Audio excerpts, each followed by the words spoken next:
I'm fulfilling my purpose. Several years ago, I wasn't quite sure who I was. Graduated from Duke University to become a Baptist minister. And when I graduated, this is 1975, I really didn't know who I was.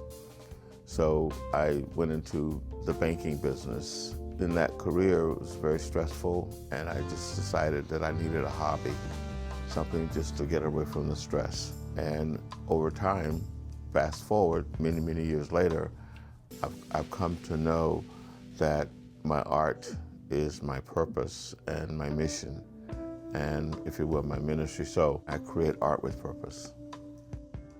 I'm getting a degree in theology, and what am I going to do with it? I don't know. I was just confused, and that's what I call it, confused. In 1974, I studied in Spain at the University of Valencia, and my roommate, who didn't speak a word of English, had taken this candid photo of me sitting on the bed like this. And looking back years later, after I got the photograph and was doing art and thought I'd explore doing a portrait, I thought I'd do a portrait of myself. In the event that it didn't turn out right, I'd be the one that would be offended. Nobody else would be. So I completed the painting. But at the same time, many, many years later, I look back on this painting and I remember where I was mentally, emotionally, spiritually. I was in a lost place.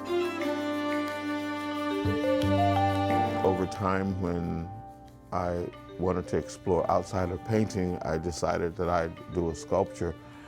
And I'll never forget, it was a paper mache sculpture of a lady, bust from waist up, and I made the paper myself and everything. That was the beginning, and then got involved in the business community in '95 and heard of the South Florida Super Bowl, looking for a gift to give to the NFL team owners, and I proposed a sculpture of the kicker. I did quarterback later. In 1999, I did a sculpture for the South Florida Super Bowl. The face, there is not a distinct face, no distinct facial features, and I purposely did that so as to leave the ethnicity up to the viewer. It's a human being who is the kicker.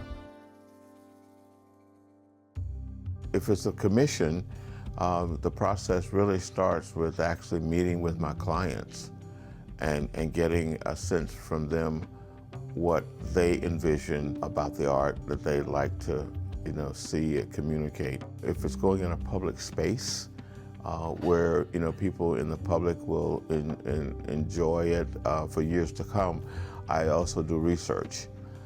Research about the space, its current use, as well as maybe its past use, so that indeed the work that's created can speak to both past and present. And then I just sort of meditate and pray and just go, okay, so how are we going to put this all together? And eventually it comes together. It's not a ministry like evangelizing as much as having people have an art experience, either through art classes. I work with kids in foster care, and I work with adults who never have experience creating. Then I use the art as teaching moments, and particularly with kids and adults who don't feel like, I don't have anything to offer. And I use the art term, you are a limited edition, there's only one of you. So therefore, because there's only one of you, there's great value. Kids in foster care that I had the privilege of working with over time, and they did their body cast from the waist up, and I had them decide what pose they wanted to do.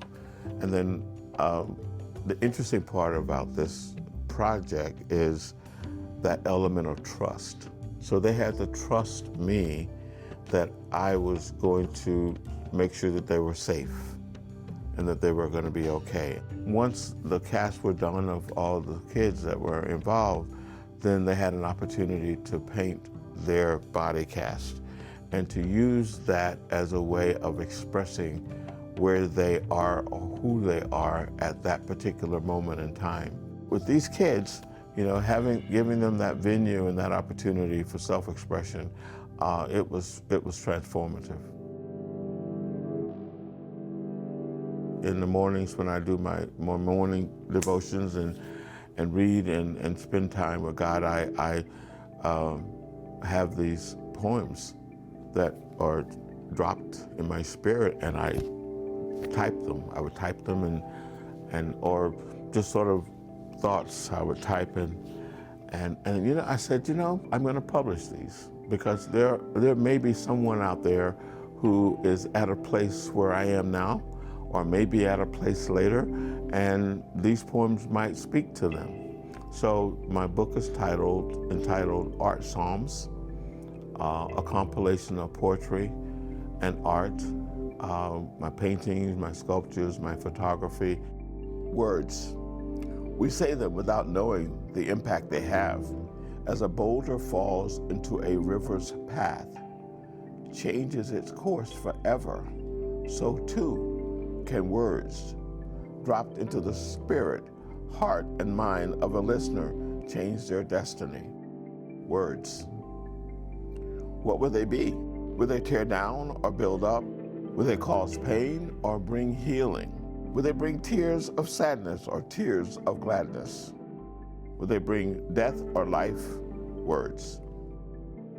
And this is a photograph that I had created from styrofoam that I carved, and these are the different words: freedom, hope, wisdom, peace, love.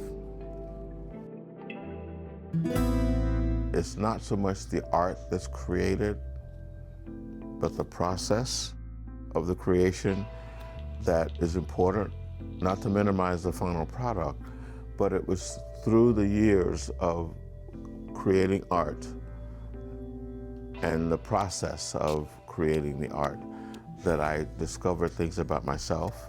And once I discovered it, then I did not let it remain there dormant, but brought it alive. It's never too late to go through the process of discovery. Each one of us has gifts inside of us and talents inside of us. Take a moment to explore what's inside of you. And that's what I did. And I'm so glad I did. There's not a day that goes by that I don't do art.